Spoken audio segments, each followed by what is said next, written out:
in a strange way, I think that because of the violence and just the horror of that, it actually gave me some resolve to keep coming out, right? Like it was I can't go back in the closet because people are being killed for being gay. Like I have to be out and I have to live this life because that's the only way it's going to be better for me and for other people, right? Like there was that piece of it that just, I think, for all of the horribleness of that crime, that might have been one of the good things that, I was able to take from that.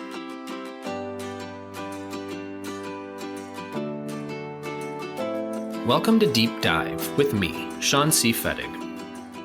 I've been thinking a lot lately about my evolution as a human being generally, but more specifically as a gay man, where I come from, how it influenced the trajectory of my life, how I fit into the community, how I've changed, and also how the world has changed for good and bad.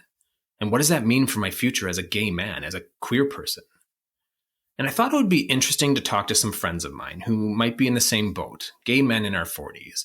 And I thought it might be even more interesting to record that conversation and share it with you all, because I doubt that we're alone in our reflection and our thoughts. So today I'm talking to Soda Canter, who you might remember from an earlier episode of Deep Dive when we talked about his artistry and his music. And I'm also talking to Justin Hentges, a new guest of Deep Dive and a longtime friend of mine. This conversation is very heavy at times and also very silly at times. This is a wide-ranging conversation. We talk about Matthew Shepard and the influence his torture and death had on our young queer lives, our coming out stories, racism, misogyny, and transphobia in the queer community, where some of our greatest support from the queer community has come from, who our first crushes were, the utility of caftans, and whatever happened to Amy Grant. I'm hoping that for some of you, maybe hearing our conversation might resonate, maybe even spark some similar conversations for you with some of your friends and family, whatever your tribe is.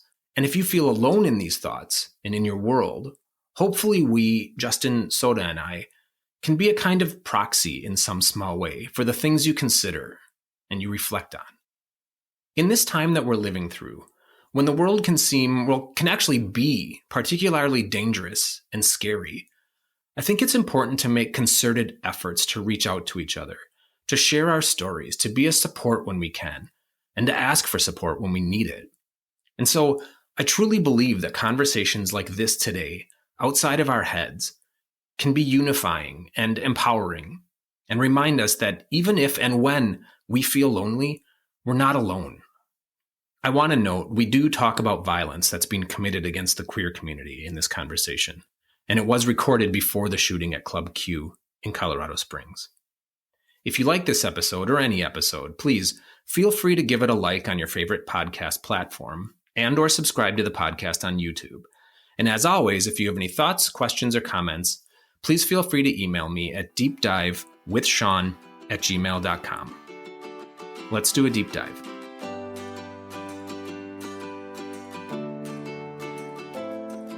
Justin Hentges, this is your first time on the podcast. Thanks for being here. How are you? Hey, Sean. Thanks for having me. I'm doing well. How are you doing? I'm doing okay. And Soda Canter, a veteran, literally, and a veteran of the podcast. How are you? I'm doing great. Thank you for having me back. So I have a drink in my hand, and I'm not the only one, am I? No. I don't drink anymore, Sean. What are you drinking? I have a glass of red wine, no ice cubes, although I do like an ice cube in my wine at times. I did just hear an ice cube, though. Yeah, it's all of mine. It's my grandma Canter special. Which is what? It's just basically half a bottle of cheap white wine and any kind, and then you just douse it with seltzer and like so many ice cubes, and it's a delight. Wait, what do you mean half a bottle of white wine? I mean, I just have a gigantic glass. It's actually not a wine glass. It's basically just half a bottle. Yeah, I'm feeling judged. No, I'm actually intrigued. I mean, I have nothing against ice in wine. Yeah, I feel like it gets a bad rap, but it's nice to know that I'm in a friend group right now that likes occasional ice in their wine. So, okay. So the whole purpose of this podcast is I wanted to talk to the two of you about, since we're all kind of relatively the same age group, to have a conversation not about what it's like to be in, our 40s as queer folks, but to kind of reflect on what was it like to be queer in our 20s, and then how does that stack up to what it's like to be queer in our 40s. And so my first question for you then, Soda, is would you have put ice in your wine in your 20s? Absolutely. I mean, especially if somebody else was buying. Like I would have drank anything. It wouldn't have mattered. Yeah, absolutely. Soda, would you have done it would you have done it just in full view of everyone, or would you have tried to do it on the sly, right? Like I'm going to try to get a little bit of ice from my water glass, slip it into the wine glass, or would you Justin, you know me, and I think that there's many parts of me that maybe are a little bit more polite, but with drinking, there's no, I wouldn't have cared. Yeah. I probably would have done it just to piss people off, especially at a cocktail party. Yeah. Especially in my 20s. Let's start at, the proverbial queer beginning, which is coming out stories. Justin, what's yours? So I came out when I was 19. I actually came out the day that Matthew Shepard was assaulted. And obviously it was a few days before, we knew anything about it. And I told a friend of mine, a very good friend of mine. And from there, just kind of kept telling people. And it's not I want to say maybe the, kind of traditional coming out from the vantage point of I had grown up in a very small town, conservative part of the country in northern Wisconsin, and, felt very ashamed during high school and all of that. And, had depression and, was suicidal. And, when I came out, struggled for a couple of years with all of that. And, I think though that, there's nothing there's not any, movie moment or anything like that. It was just, realizing that if I didn't come to terms with this, that I wouldn't be around to see my 40s. And so, just taking the plunge and told my friend Megan, and she was incredibly supportive. And then, just started telling a few other folks, and then, just kind of went from there. Matthew Shepard was a big influence on me coming out as well. Mm-hmm. I think I had known before. I mean, I did know before I actually came out that I was gay. Mm-hmm. But I actually did that thing where I was literally, if I don't say it out loud, or once I say it out loud, then I really am. So I remember practicing in front of a mirror saying okay, I'm gay. But I actually had a really hard time doing it. Yeah. But yeah, Matthew Shepard, it was at that moment in my life, which is really interesting that it was for you as well, when I thought, I don't know, I just don't want to keep pretending, which is an odd thing, right? Because it was such a violent thing to have happened that you would almost think it would scare people in. Yeah. Yeah. Because I had a friend that asked me, because, it was a couple days later when all the news reports were coming out and they had found his body and everything. And one of my friends asked me, and she said, are you sure you want to do this? Are you sure that you don't want to just pretend? And, in a strange way, I think that because of the violence and just the horror of that, it actually gave me some resolve to keep coming out, right? It was I can't go back in the closet because people are being killed for being gay. I have to be out, and I have to live this life, because that's the only way it's going to be better for me and for other people, right? There was that piece of it that just, I think, for all of the horribleness of that crime, that might have been one of the good things that, I was able to take from that. Mm-hmm. That really was a catalyzing moment, I think. I also grew up in Wisconsin, very conservative town. Although, to be completely honest with you, we can circle back on this later, but I do feel like conservatism now, as it relates to the queer community, is just very different to what I was experiencing at the time, which was kind of you do you, but keep it quiet. Mm-hmm. And there was something with Matthew Shepard where I thought, I didn't know anything about Wyoming, but everything that I was hearing in the news and how he died and where he died, in the middle of some, I don't know, ranch town, mountain village, whatever. And just feeling if that kid could do it, then what am I so afraid of? Yeah. Yeah, no, I totally understand that, Sean. And I think that was the thing. It was such a catalyzing moment for me, but also for other folks that I knew at the university I was at that, either had already come out or that were in that process of, both both the fear that was there, right? Because coming out is a very fearful process. And it's also in a lot of ways very joyful, but there was also the sense of like, we have to stick together. So, and especially, I went to a smaller university in, a medium-sized town in Wisconsin, and there weren't a lot of queer people there, but I think that event kind of helped us, realize like, hey, we do have to look out for each other. And so again, it's so tragic and horrible. And yet, there was some good that came out of that horrible event, I think. Yeah, I agree. Soda, what's your story? Well, thank you for sharing, Justin and Sean. I was trying to remember back to, because I remember obviously the news surrounding this. I remember like my gut reaction to that, which, my schooling was very different because my dad worked at the university at the time. And so a lot of eyes were on me. And so it did kind of create this tug of war within me of like wanting to be like free and kind of wild. And, I'm experimenting and kind of out there, but then also at the same time being or attempting to be some kind of like perfect Southern Baptist son. And also like in DC at that time too, like it was so strange to be, on a Catholic Jesuit campus, but then maybe 10 minutes away, it's DuPont Circle where everything was alive. And that was like some of the first time that I saw like men together. And, for me, I go to college, I'm experimenting, I'm having sex with men and women, I'm just doing all of these things. And, I'm just so wild and free. Like I'm some kind of strange, inventive hippie in my mind, right? That's the lie that I was telling myself. And, then of course it's like, okay, well, that was college and let me just go ahead and go into the Marine Corps.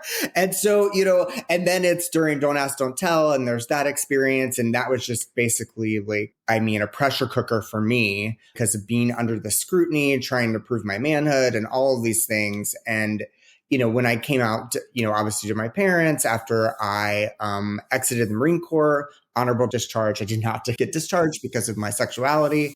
But I think that I remember too is that the parental conversation was so horrible and it never stopped. Like, obviously, that's the reason why we don't have one of the many reasons we don't have a relationship. There are other topics, but there were all these pockets. Like I had to tell my Marine friend group. I had to tell my university friend group. I had to tell the people at work. And all of them had such varied reactions. Like my university counterparts, I was expecting a lot of support in spaces that I did not receive. It kind of became like a joke. And it's also kind of this rich white mentality too of some of the people that had trust funds of not understanding what I was going through from my socioeconomic background. And then my work friends were probably, because they didn't really know me, were the most supportive just because they understood the struggles from transitioning out of the Marine Corps and then now coming out. It was both very traumatic. And then, of course, the Marines, all the Marines were like, I'm fucking pissed at you. Why couldn't you have told us this exactly while you were in? Because then we could go to all those clubs with you. And all those clubs have straight single women. And I was like, what? What is this? They were just, they could care less. I was so shocked that my Marine friend group was the most supportive out of all of these individuals. Yeah. I think that it really set up my life overall and, kind of through my 20s and 30s and now 40s, just kind of thinking back of what that time was like. I really wish I had done things differently and not given a fuck. In the name of obviously, you both shared this, Matthew Shepard, and thinking about all of the people that sacrificed themselves. I wish I had cared a little bit less, but I think you live and learn. I'm remembering back on the interview that we did for your music. You said, and so I did what all, gay boys from small towns do at the time. I joined the military. And I actually had a visceral reaction to that because I was like, that is the last thing I would have done. I would have actively avoided joining the military. And this was around the same time. And I'm wondering, Justin, was that something you considered, was joining the military? Oh, yeah.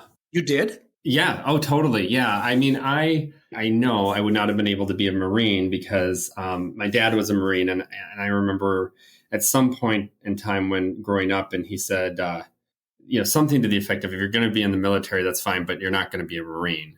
And later I understood more what that meant because of his experience and Vietnam and everything. But yeah, no, I remember in high school thinking about it, going into the Navy or the Air Force or something like that. And part of it, I think, was the escape, right? It felt like that was a way to get out of my town and out of Wisconsin and out of this life that, while, for everybody looking in, I had a perfect childhood, and, my parents are still together, right? Like, I have, an older sister, like everything like was picture perfect. I was just battling this large secret. And so I think for me, the thought of the military was that escape piece. And also I work for the government now. So it was, I'm in public service. So there was a public service aspect of that as well. But then for me, it was the don't ask, don't tell, because that was right about the time I was, when Clinton was there and I was in high school and starting to think about it, that there was a part of me that was like, oh, I'm not going to be able to do this. Like, even at that stage, I knew that I was queer, and I knew that I wouldn't be able to keep that secret for a long time. And so that's, I think, part of what kept me from, pursuing that more. I guess I just assumed that the way that I thought about this was probably universal, that to me, the military was a threat. So towards the end of high school, I was talking about, like, what are your future plans, right? Going to university, going into a trade, going into the military, etc. And all of the people that were lining up for military, I was like, not my people, right? Like, these are people that, and not just not my people, they scared the shit out of me. Yeah. I saw them as like an existential threat to me. So the idea of joining the military was just off the table from the beginning. That is really interesting. And I love what Justin just said, because I was a first generation college student, made it out. And for me, the university, I'm around all of these people with trust funds, with actual real money, and, just living their dreams, going to Europe, doing all of these things that I had dreamed of. And you start to infiltrate your mind that it's possible for you, to live that life, go to New York and do all of these great things. I thought I was going to work in advertising. And I almost got like this job at Ralph Lauren, and then it didn't pan out. And then I was panicked because I was stuck at home. Mm-hmm. And just like what Justin just said, I was like, I need to get the hell out of here or I'm going to die. Like, I'm not going to be able to stay here, because it was under my parents' roof. It was back in town. And basically, like, my dad was like, you should get a job at Pepco and stay here. And have I can't do this. Like, I can't do it. And so I called a recruiter up. I did it.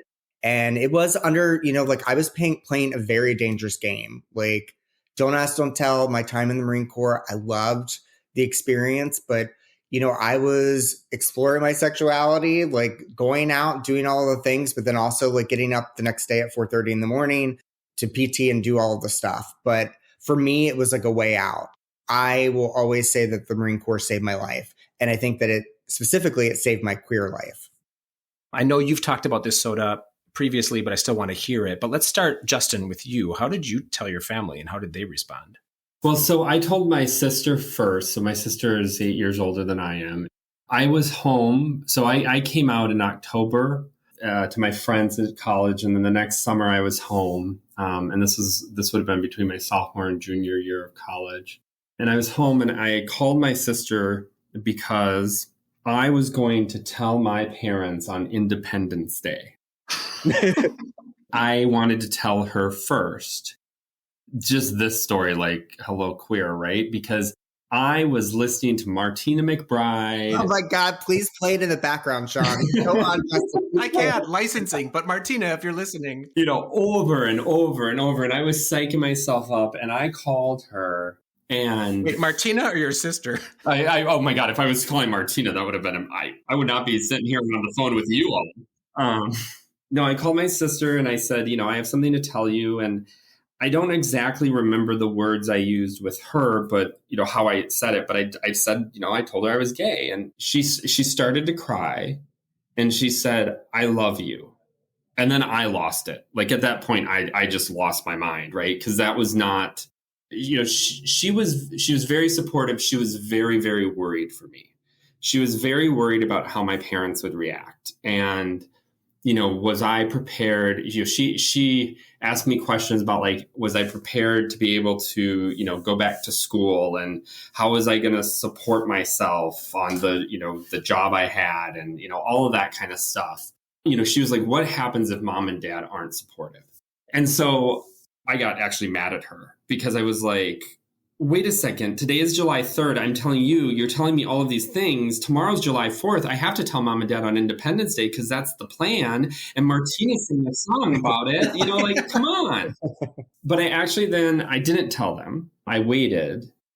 And I was actually back at college a few weeks later that summer. And I went on a date with this guy.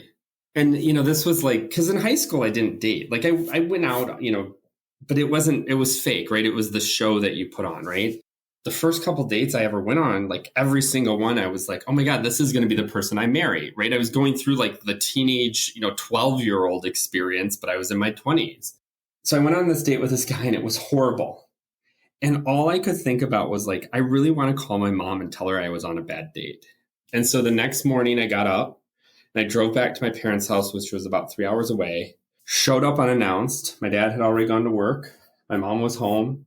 So I just hung out with her and we gardened and we did other stuff. And the whole time she's like, why are you here? So my dad got home and he came home early, which it took me a while to actually realize he like came home at like 3 or 4 o'clock in the afternoon, which was early for him. And so my mom obviously like called him or something, and he came home and they were all going to like, well, let's go to dinner. And I was like, I have something to tell you. And so I sat down, I kind of sitting down at the dining room table, and I pulled out my notepad where I had written everything I needed to say down. So organized. Because I was like, yeah. And so, I just basically, went through this like speech, and probably about, 2 minutes of who the hell knows what I was saying until I finally got to the word gay, and I stopped and I just kept looking at it. And, to Sean, what you said, like telling my friends was one thing, but like, this was real. Mm-hmm. Like if I say this to them, like everything changes. I can always find new friends, but I can't, like this is, and so I said, I'm gay, and I started to cry, and my dad was crying, and my mom just was sitting there with this, quite frankly, bitch look on her face looking at me. And I got done, and I said something like, if I need to leave, I will call you in 3 days. Because I was really worried, like if they started yelling or something, like then I was like, I need to be able to leave, but I also want to make sure that like I can connect with them, right? Like there was all that. And my dad he's like, Justin, why would you need to leave? And I'm like, well, I don't know how. And he's like, we love you. You're our son. This is shocking. I didn't expect this, but I love you. And my mom is sitting there with this little smirk on her face. And she said, I love you. And she's like, and I've known. And I'm like, what do you mean you knew? She's like, I caught you trying on your sister's prom dress when you were 10 years old. And I'm like, well, why didn't you say something? She's like, you needed to figure this out for yourself. And so it was like, I mean, in some ways it was the perfect kind of, for me with my family, the perfect kind of, I told them, we didn't talk about it for another like 2 years, basically. Like I never went on a bad date and then called my mother, right? Because it was like, then it was the awkwardness of, oh, now I'm talking to my parents about my love life. Like, I don't want to do that. But I mean, like just being gay wasn't just woven into just your life with them. It was, but we didn't talk about it. But we also didn't talk about, like, I realized with my sister, like until she was like in a very serious relationship with the person who became her husband, she never talked about her boyfriends. Like we just have that kind of, I guess, waspy type of, we just don't talk about it. But I mean, like, around the dinner table, like, hey, so are you dating anyone? No. Okay. No, we do now. It's fascinating because that is one of the things I think that has been. So I moved from Washington, D.C. 2 years ago to Tacoma, Washington. And during that time, when I left D.C., I spent 8 weeks at my parents' house in Wisconsin. And 3 of them were with my parents there. And we had not spent that much time together probably since I was in high school, or maybe that first year after college. And I was really worried about it because I was like, gosh, are we going to fight? Like, I'm in their house again. Like, what's going on? And it was one of the best things that has happened in my life, was getting to spend that time with them. And partly because like we started seeing each other as individual adults, right? Like they are my parents, and they're these individuals with these personalities and these, everything. And they were, I think, saw the same in me and the experience I had been going through and why I was leaving DC and moving and all that. And so it took a while for us to, kind of weave all of that together. And though I also never, after I came out, I never felt I had to hide anything from them. I think it was me. It was more on me. I didn't tell them, and they were respecting me. Their kind of philosophy as well. If he's going to tell us something, he's going to tell us something. And if not, it's his life, and, we support him. And so now I will say this, unfortunately, my grandfather died, and my grandfather was a big influence on my life. And he died before I was able to tell him. And I never actually said the words to my grandmother, but it was a couple years after I came out where the birthday cards definitely took a turn. Because all of a sudden they were like the birthday cards that are like the half naked men. Oh, come on.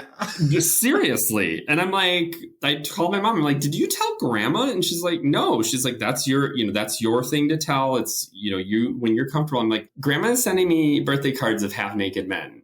My mom's like, well, maybe grandma found you in one of her dresses. And I'm like, God damn it, mom. Your mom said that. So that was my family. So Soda, your story is very different. Just a little bit. And also, I just want to say something on the record, is that Justin, you deserve to be in dresses. It's always a look. You bring it. So I'm glad that, I have more of a hobbit body, but Justin's tall and slender and very handsome. So I don't see what the problem is. Yeah. So my experience was different. I wasn't as organized as Justin. I did not, pick the 4th of July. Let's say most people were not as organized as Justin. Yeah.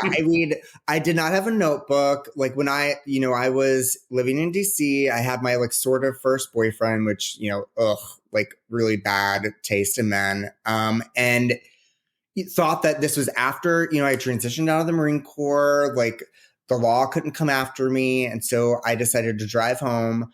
My guys was like, well, I'm driving home from DC to Southern Maryland. I just need to pick up my mail. And so that's Wait, my mom was like, why are you here? M-A-I-L or M-A-L-E? Yeah. Yeah. Wow. I will say St. Mary's County has some good looking men. You just have to really dig deep. But I think that, I came home, which was not out of the norm for me to do, but I could tell that she was questioning it. I said, oh, I do need to pick up the mail and I need to tell you something. And I just remember she just sat there kind of staring at me. And, I was like, well, I feel really good, because obviously it's all built up, and I had taken off 3 hours of work, right? Just like Justin, it's a plan. It's well, I have to do it on this Wednesday because I've already said that I'm going to do it. So I have to do it. And so, I just remember her staring at me, and she's like, okay, well, please don't tell your father. And, it was this whole thing. And I left. I will remember driving back to DC, and I felt that went pretty well. In my mind, it's kind of okay, not great, but not as bad. And by the time that I got home, I just knew, the phone messages started coming to my place of work. My mom was screaming at me, and it was for months, leaving voicemails, calling me a motherfucker, which was really just wrong for a variety of reasons. It was just very aggressive and also manipulative and crying and sobbing, the whole thing. And then obviously, I already shared the story about how, essentially the CIA outed me to my father. So, because of my JR's bar tab. Damn it, Justin. JR's is always. Well, that's, yeah. Well, we have to talk about your judgment in general there. Yeah, exactly. Listen, I am a moth to the flame for $8, power hour. But, and then My dad and mom have very specific questions of like, but do you know that have you experimented with this? And I was like, are you asking, like, did I get to second base? Like, do you know what I mean? Like, what do you mean? Like, do you mean like butt stuff? Or like, what do you mean? Like, like a waterfall of dicks in my mouth? Like, I'm not quite sure what you're looking for. And I just had to say yes to all of them. Yes to all of it. A through F, yes. Like, yes, I've done it all. And I just remember like how, I mean, we just went back and forth. They were like, please don't tell anyone. Please don't tell anyone. And I felt like shame because they were so torn up. And my mom would call me and saying that like the shotgun like that they kept in like his closet, like they lay there at night holding each other and crying and saying that they're going to like blow their heads off because their son is gay. And it's just like all of this stuff. And I would love to say that like, it lasted for, like 4 or 5 months and then it stopped. No, it just kept going. It just kept going and going and going until we just didn't talk anymore. I started like losing my hair like during that time just because of fucking genetics. And I, shaved my head like in the Marine Corps and I just kept it. Like Justin never knew me with hair. Like, so like, the thing is that I'm a beautiful bald man. And of course I come home to Southern Maryland, like, and it's my mom's birthday. So it's like, we all go to the Olive Garden, which is the fanciest thing in town. And, I didn't really understand what Olive Garden actually was, but, until I like went to an actual real Italian restaurant, it was so funny because I pulled me aside of the parking lot because I wore like a V-neck, like sweater, but without like an undershirt, like just, I don't know. I don't think it looked that risque. And she goes, is this a gay thing? And I was like, what do you mean? And she was just like, she was like, that you're not wearing a shirt. And she was like, also your hair. And I'm like, Mom, I'm going bald. And she was like, is that because you're gay? And I was like, come on. God. I was like, no. And then all these conversations were always so weird. She would have these moments where, and he did too, of like, well, I know what you're doing in DC. And I'm like, what? She was like, with your martinis in the clubs. And I was like, I think you're I mean, sure, maybe, but like, this is not Sex in the City. Like, what are you visualizing that's not my life? I mean, maybe it was sometimes, but like not really in the way that they thought that it was. But yeah, I am bald because of all the waterfall of dicks. That's what happened. If I had a dime for every time you had a waterfall of dicks. Yeah. And this is where Sean never invites me back ever again. I literally am in my mind envisioning an actual waterfall that is just dicks. Yeah. And just to say too, is like, I meant waterfall of dicks. Okay. If you watch Real Housewives of Orange County, it was like just like the stack of vaginas, but that's another time. I don't even know how to bring this back. Well, so it's funny, like, obviously it's horrible that your parents had that reaction. And I think there's a lot of people that's how their families react in a non-supportive way, which is, really unfortunate because there's so much of, just life that can be better if we just treated each other a little bit nicer. Right. But I will say this with my family, as you were talking, I was just thinking about it. Like, I remember, my parents, they said it was my story to tell, my news to share. And, they also did tell some of their friends, like their very good friends. Mm.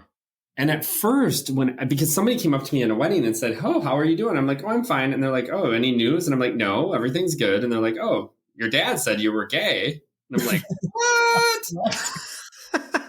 It's a little brute force, but okay. Yeah.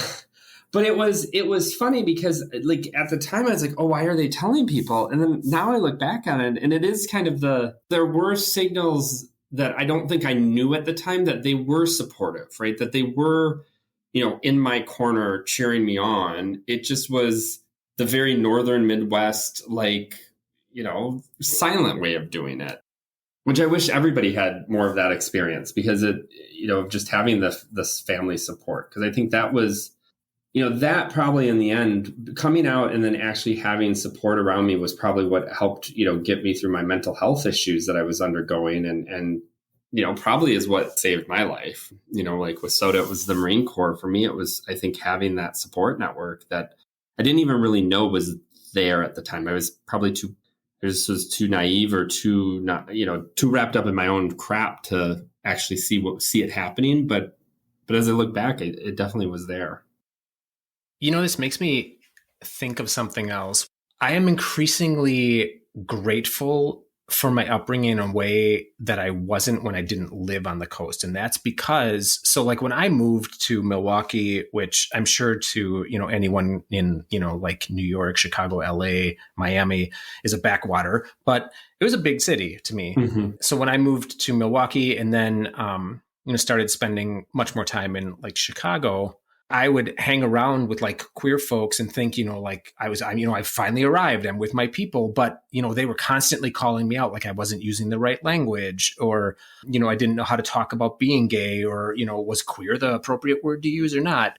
And I think a lot of that has to do with, I just grew up in a place where nobody knew the language. Nobody Mm-hmm. knew how to, navigate these types of relationships. Right. And I think now in our hyperpolarized society, I actually am really grateful for that, because I have a lot more grace for people that come from socially conservative areas, because there's a difference between being hateful and not knowing something. Yeah. And I think we often castigate people for not knowing something as being hateful when they're really just doing their best and they just don't know. Yeah. Yeah. I agree with you. I mean, I think, I even think about it. I mean, some of the stuff that I, even a decade ago would say, in relation to like the transgendered community, right? Like some of the wording I would use at that time was born out of ignorance. And because especially the, I think cis white male gay society we're bred to just be assholes in some ways.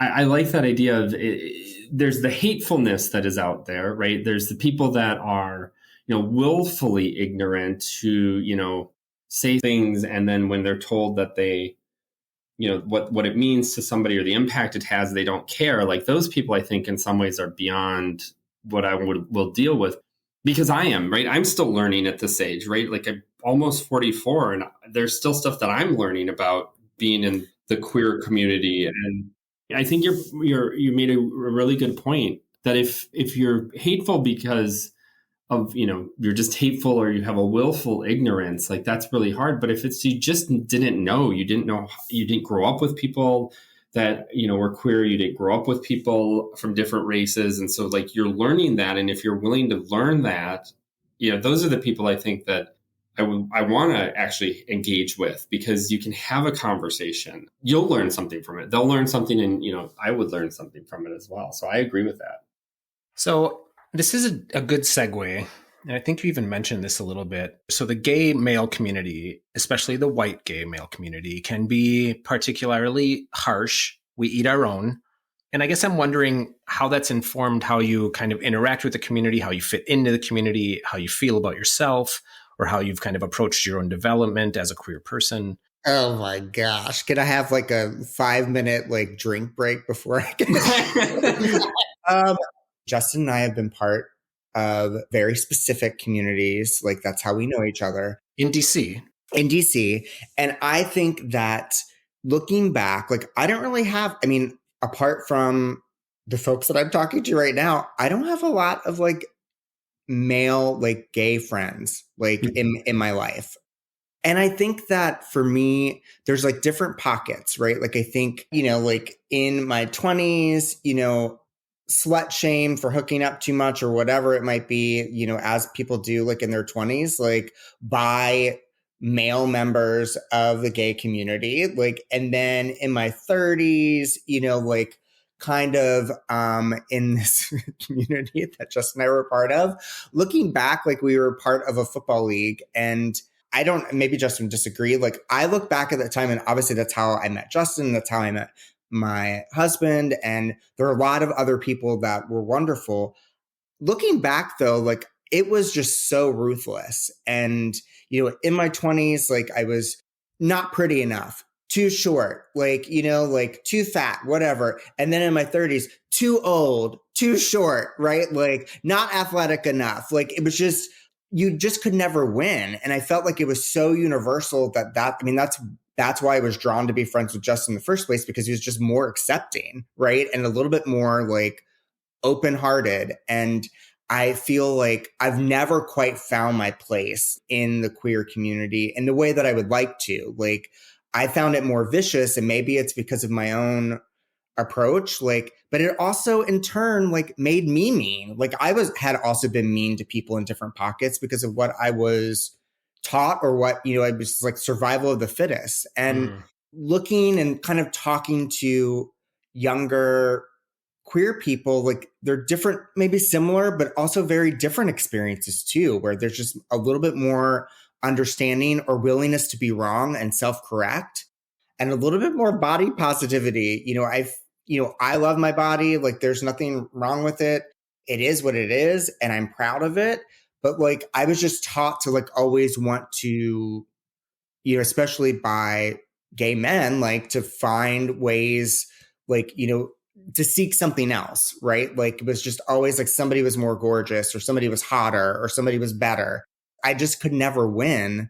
And then I shit on the people that are maybe like outside of me, right? That could have been great friends. Like it's just a never ending cycle. I totally get that. And, first off, I thank you for saying that I have an open heart. That's very nice of you. Because I don't feel that. I feel like I am, I feel like I'm an asshole.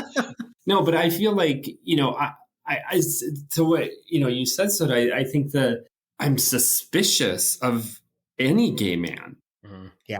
Because that's how I felt. Like same thing, right? In your 20s, you're experimenting of like going out on dates or hooking up, or, your first relationships or whatever. And, it's really, I think it's hard to kind of figure out how to find friends that don't start off as sexual friends, right? Like, or in some way evolve into it. Yeah. And so I don't have, same thing. I don't have up until I moved to Tacoma, I didn't have a lot of gay male friends. I have maybe a handful that are people that I actually trust. And, is that true? Because it does feel to me, Justin, like wherever you go, wherever you land, you just happen to like blend into the queer community. Which is so funny because I never feel like I do. I like, it actually gives me anxiety to think about. Like, it's one of the things I really like. I noticed about you in Milwaukee. One of the things I was actually attracted to as a person that I'd like really looked up to is I was like, here's this guy, and no offense, but I was like, here's this guy that comes from like bumfuck Wisconsin. Like, and he's like so comfortable in his own skin, and he's just like, he's, he does himself, and he's just like super cool with that. And like anyone that has a problem with it, go fuck them, like, and I don't mean that literally, I was just like, I was super impressed. So to hear that you have anxiety about that it's not surprising, but it's surprising. Yeah, no, that's so funny to hear, Sean, because honestly, like, Soda, with you, like, part of the reason we became, first, I think became friends was one, we are two people that get places early. And so we were at the practice, before everybody else. And two, because, we both like get crazy competitive and would scream, things on the sidelines to our teammates because, I have no athletic ability, but I can yell really loud. And so I thought, with you, so I thought you were, kind of the same thing of just being able to acclimate to everything and same with you, Sean. And so it's funny that we all have that kind of experience, but also inside we're having that, that other tumult or whatever. But I do think, you said one thing about the body positivity or the, being, that is the one thing I've loved about getting older is like, I just don't give a shit if I have abs. I don't need them. And for people that work out and that's what they want, that's great, but that's not me.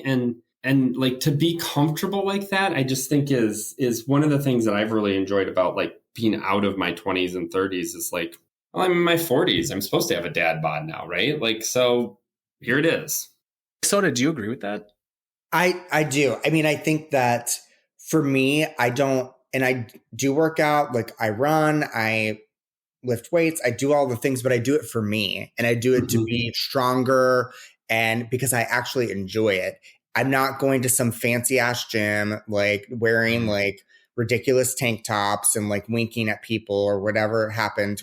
I just think that I am just in a space, and I would agree with Justin too. Like, I think that where it doesn't really matter as much. And like, really, like, while I love being around young people, I think it's great and like learning from them and hearing that, but like, goodness gracious, I'm so glad that I'm not in my 20s anymore. Like, I really do. I love my 40s. I think it's been the best experience. I think there's more acceptance internally for me, and also knowledge about who I am and why I am in ways that there haven't been. But yeah, I think that it's just kind of funny. Like, is that I remember like when we were in the league, right? And we like to drink. It was very fun, and I think that we had a very good core group there. But I just remember one of them, and you know who I'm talking about, like taking me to the side and just telling me, "You're a bit much."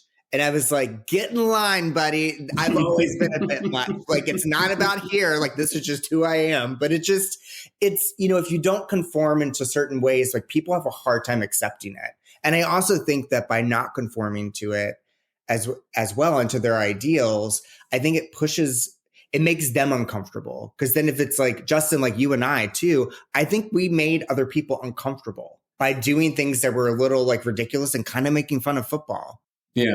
We didn't take it seriously. I mean, I took my face painting and my costume seriously, but like I didn't really, and the drinking seriously, and the chicken tenders at Nellie's seriously, shameless plug. But I think that the rest of it, like, I think we did make people uncomfortable a little bit with that, of kind of like owning our stuff and being louder. I think there's something to be said about that. You know what I've always kind of struggled with? There has been, and there continues to be, there's a hegemony in the queer community, to be white, to be a white man in the gay community is, the top of, hegemonically, it's, top of society. But, you've often heard not interested in feminine men or not interested in heavier men, etc. And I've struggled with this because there is a difference between saying, I'm not interested in feminine men. And that is different than being misogynistic. Mm-hmm. And I often feel like what's actually happening is this is masking like misogyny, and it is masking racism. Mm-hmm. Yeah. I mean, Sean, from my experience, I think you're right. I think sometimes that is masking something else. And especially when you can be on, things like, Grindr or, back in, my 20s, Manhunt, and you could, you got to, yeah, right.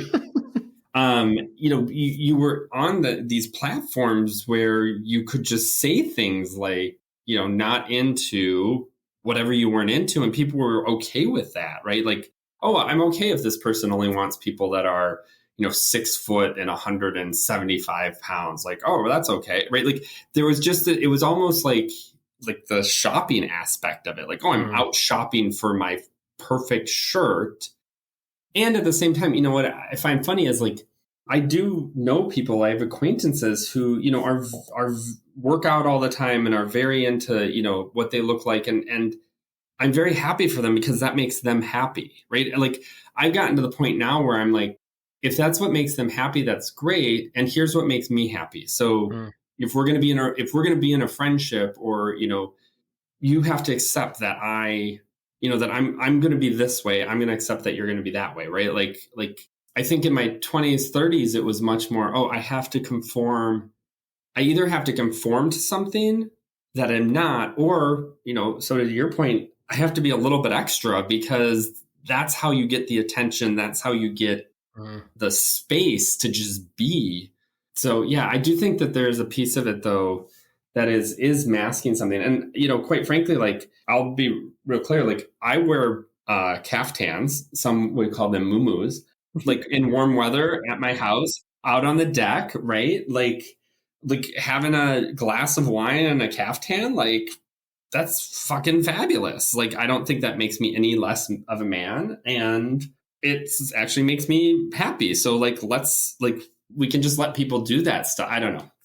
So, that all being said, and true, we also all agree that the queer community has been supportive and affirming for each of us too. So, Soda, how have you experienced that? In like positivity or caftans? If you could touch on both of those. Sure. Caftans, I just don't think that I have the shape for them. I also am just shorter than Justin, so I just feel like it would look like just a longer like gown, which I don't know if is with some of the patterns that I've seen of the caftans. I don't know if it would quite work for me. It will work. I'm going to send you some to try. Now around your pool, it is perfect place for caftans. So I mean, that sounds really nice. In terms of, I would say like positivity, like it sounds very doom and gloom, like, and then all these men hated my body, like, like hundreds of them in DC. For me, actually, like to call it out a little bit too, I feel that I found more positivity from Black gay men, transgender, like lesbians, like, and not white gay men, right? Like, so I do feel like that there was this very specific areas where I felt really warm, welcoming, and acceptance from these specific areas. And I remember having this very strong lesbian friend group that really took me under their wings. Like I was trying to think back of like, I don't even remember like how I met this group, but when I was in my 20s, they were mostly in their 40s and had houses and lives. And it was just, I really looked up to them. And they really instilled in me that I was capable of anything, and like, honestly, did not take shit from like other men that I was seeing. And like, they kept questioning my choices of dates. But I think that clearly I didn't learn for a very long time. Yeah, I mean, I think there is a lot of positivity there. And I would agree with what both of you have said too, is that, I love the fact that I'm in a space where I can continue to learn about the queer community, continue to be open to being wrong and self-correcting and learning and evolving as it continues to grow. That is actually kind of beautiful. So I think you're right. I will say this. I do think that the queer community is very supportive if we are attacked from the outside. Some of these people that, probably, would be people that I may not have hung out with or felt comfortable around before, if something was happening, I know they would be there, right, to protect the community from the outside. I think you're right, sort of as far as the, finding from, people of color, transgender individuals, lesbians, that was and continues to be some of the support group that I have that, I actually don't think it's the gay part of white male gays. I think it's the white part that just... I agree. Yeah. And that's the piece that I think now where I am, I really look at it and think, okay, I do sit in a place of privilege. I have to use that for good. I have to be supportive of the community that I'm in. And I don't mean that just the queer community, but the community I live in and the people that are around, and, bring that privilege to help other folks that don't have it. And I think what was funny is I found that support though from people that didn't even have the privilege I had, right? Like it was the people that, like you were saying, Soda, that just really did help get me through some of the more darker times in my life. And isn't it funny, like Justin, now, right? Like I didn't think about this then, in my own like white privilege, ignorance, like, but now I'm thinking, how did they even have space? Yes. They were surviving. How did they even have space for, even regardless, like just like the way that I was raised, like understanding the world, and how did they have space for me? Like, and I think that is something just remarkable that I'm extremely grateful for now. But gosh, I was such a privileged asshole. Like, why was I like, you know what I mean? Like seeking refuge with, these subparts of the queer community that needed my support. Right. I mean, how selfish. Like it boggles my mind a little bit now. I mean, I'm grateful to them, but it's also at the same time, like being a little bit more aware and working on it every day. Like, gosh, like I wish I had a clue back then. Yeah. How about you, Sean? What has your experience been with the positive support from the queer community? So if I'm completely honest, like I have always been afraid of the queer community. And I think if I'm honest, I still am. Mm-hmm. I have always avoided gay clubs. I've avoided groups of gay men specifically. And, part of that is, I think, just my personality. But part of it is I had experiences very early on, coming out. I did the only thing I knew, which was like, let's go up to Green Bay. Justin, Green Bay. Mm-hmm. Go to the gay clubs. And I remember like being so excited that I was finally out, and I had a friend. We snuck up to the clubs in Green Bay. And so I was so excited to be around my people. And within minutes was like, oh, these are not my people. Interesting. Just feeling very much like I don't fit into this. I don't have, the perfect body. I don't have the perfect personality. I grew up very poor, which I don't think I looked poor, but I thought I looked poor, Mm-hmm. And so I carried that with me, just this inferiority. So where I found supportive community for me, though, is I've always been an academic. So I got involved on the activist side. Mm-hmm. And that's where I found community, where it was much less about my dating life, to be honest, or it was much less about, how I looked, and kind of built a community for myself that way. It's created a great space for me. Like I was able to go into like queer studies, and I was able to, get into queer research and queer history and queer politics, which has really affirmed me and which has really given me a lot of agency, I think, over, how I see myself in the queer community in a way that I couldn't find otherwise. Sean, that's really, this has been a fascinating topic, because I've known both of you now for over a decade, but I didn't, like, this conversation has been fascinating because I didn't know some of this about either of you. And from my perspective, right, Sean, like when I first met you and we were hanging out, and then, over the course of our friendship, like I have always been so impressed by the community that you have, because it is the academic activists, like folks that are out there, like not, just going to the bar, but like, yes, you go to the bar or you go out and drink or whatever, but it's like you had all of this other like stuff that I was like, oh, how do I do that? Like, I want to have that community, right? Or, Soda, with you, and like, I just still think about like, you are extra, and I love it, because like you'd walk into a room and it's like, it's a party then, right? Like, it's like, we're going to have fun and it's not going to be boring. And like, and to hear both of you kind of talk about your own, like, experiences and, the feelings that you were having at that same time. And it's fascinating to me because, I was like, oh, here are two of my friends who are like, they got their shit together, and I'm over here, like knocking my head against the fence because I can't figure out how to open the door, right? Like, it's funny that, the perceptions we have of each other and of ourselves, and how, how other people perceive us as well. Cause I don't know. Second glass of wine is kicking in. Justin, who was your first male crush? Neil Patrick Harris. And then Ricky Martin. Ooh. Yeah, 1990s Ricky Martin. Really? Yes. Chicka bonbon, chicka bonbon, chicka. Yeah, oh my God. He can shake my, anyway. Well.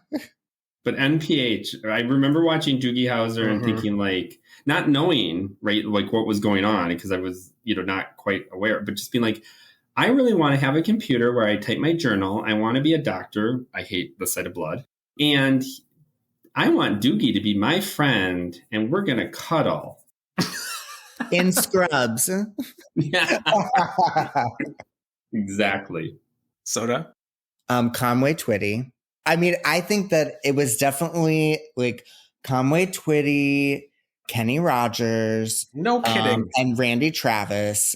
I kind of have maybe like a daddy thing. I don't know. But Conway Twitty, though, especially in his younger days, like, I don't know, like tight fitting jeans. Like, I was just kind of thinking about his jeans, when that was on the radio. Yeah. Could see that. His hair was so swoopy. Those were some tight curls. Yeah. Once Tim McGraw cut his mullet, he moved up on my list. I'm just saying. The mullet thing didn't get me, but Tim McGraw without the mullet. You just want to get closer to Faith Hill. Well, I mean, that's it. Yeah. Yes. I mean, come on. Which I don't blame you at all. Faith, if you're listening. Maybe you can just have Martina call her for you. Oh my God. Could you imagine? Okay. So you want to know, tangent, something that I just learned, Soda, you're probably going to choke on this, but I just learned is that Fancy by Reba McEntire was actually written by Bobby Gentry. Oh my God, Sean.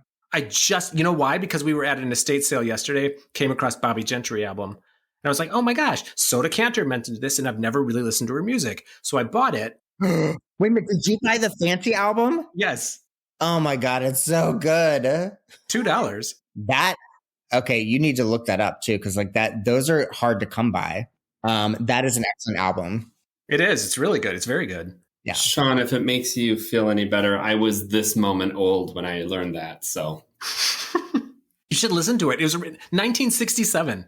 Oh, 1960. Oh my gosh. So it's like 25 years before Reba did it. Yeah. And I thought it was risque for Reba to do it. Yeah. But like in the 60s, I love that.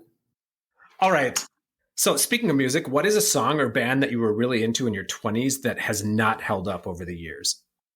Oh my God. I don't know if any of it doesn't not hold up. Like, I think I felt like I was really obsessed with Matchbox 20. Oh, but me too. That's pretty legit. I still think that that's legit. Me too. And then what was that other girl group, Dream? Yes. But I also think that, what is that song though that they have? He Loves You Not. I still think that song is a bop. That's so good.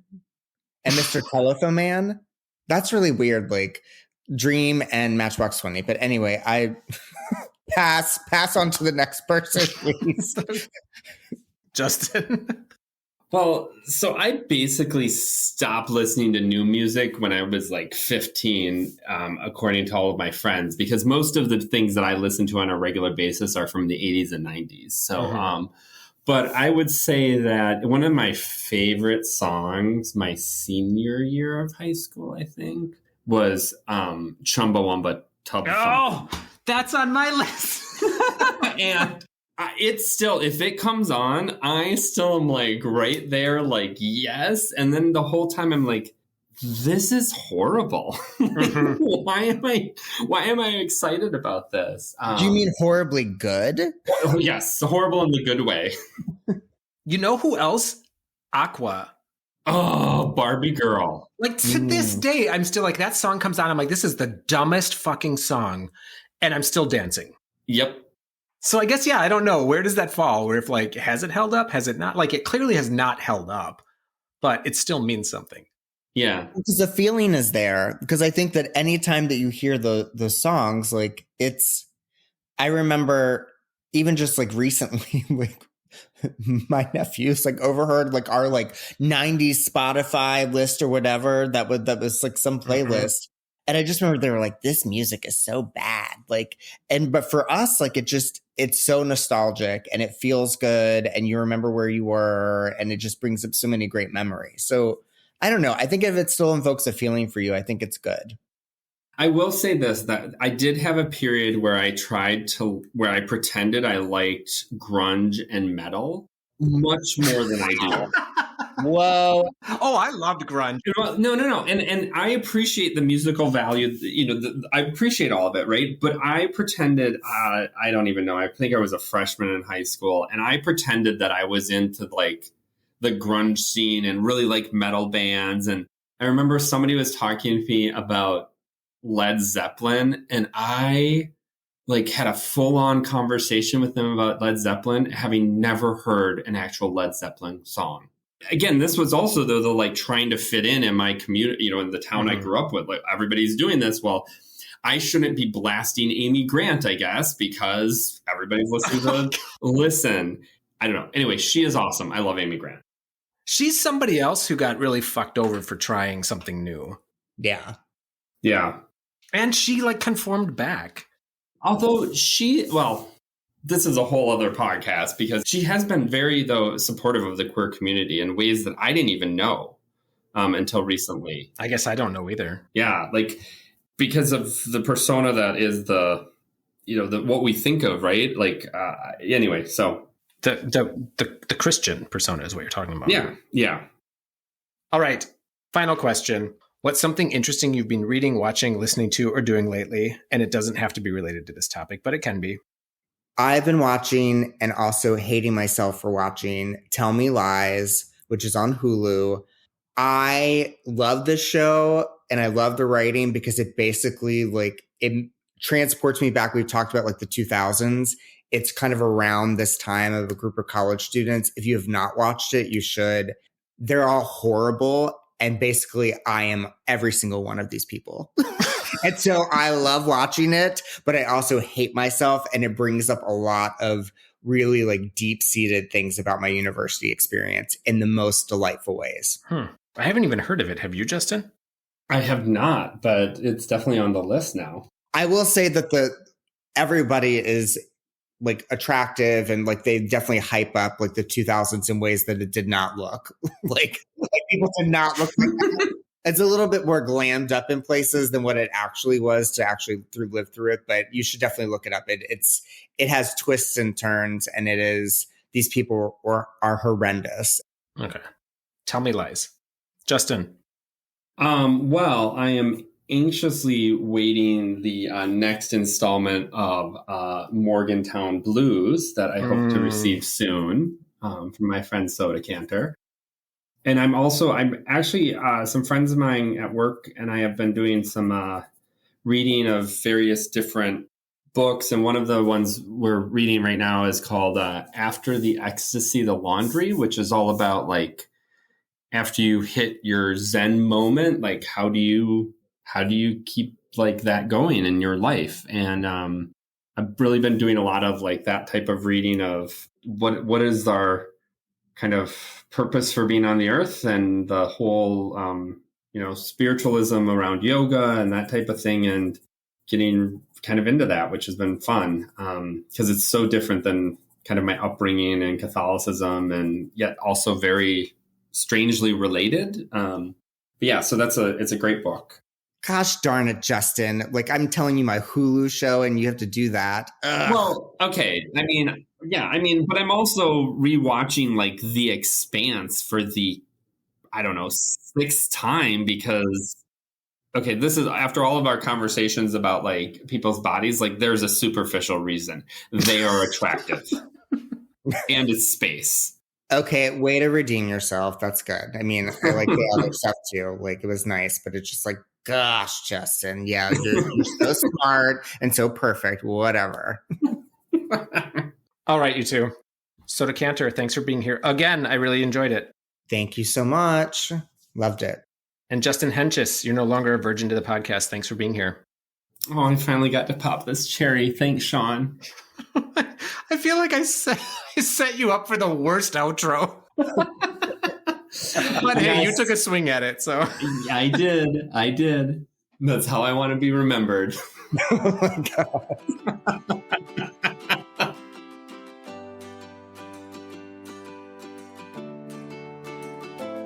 The world, in many ways and across many countries, is becoming increasingly threatening for queer folks. Last week, I talked to Dr. Alexander Kondakov about how violent anti-gay rhetoric on the part of elites, specifically politicians, is directly linked to increases in violent acts committed against queer folks and the queer community.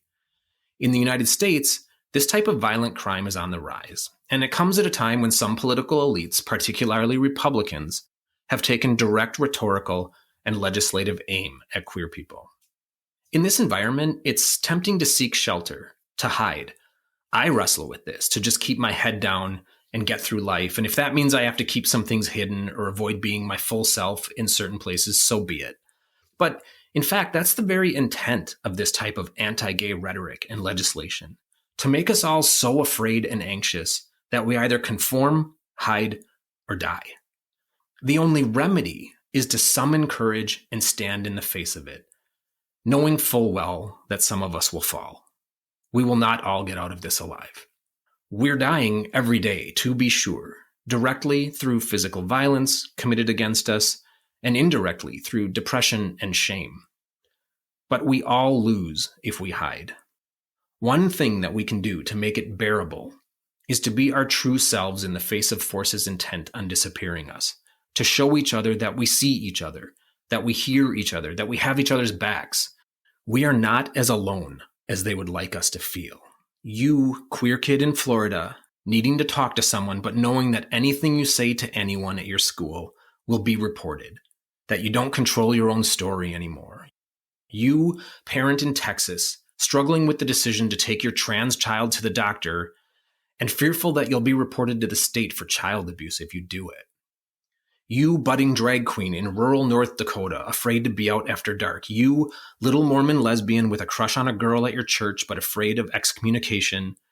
You, Justin, organizing your thoughts in a script to come out to your family, probably because you feel you need to make a strong case for why people should still love you after you tell them that you're gay.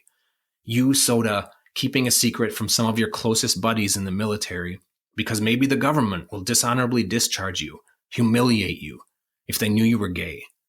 All of you, I promise you, you are not alone. We need to tell each other who we are. It is a matter of survival. Whew. All right, check back next Friday and every Friday for a new episode of Deep Dive. Chat soon, folks.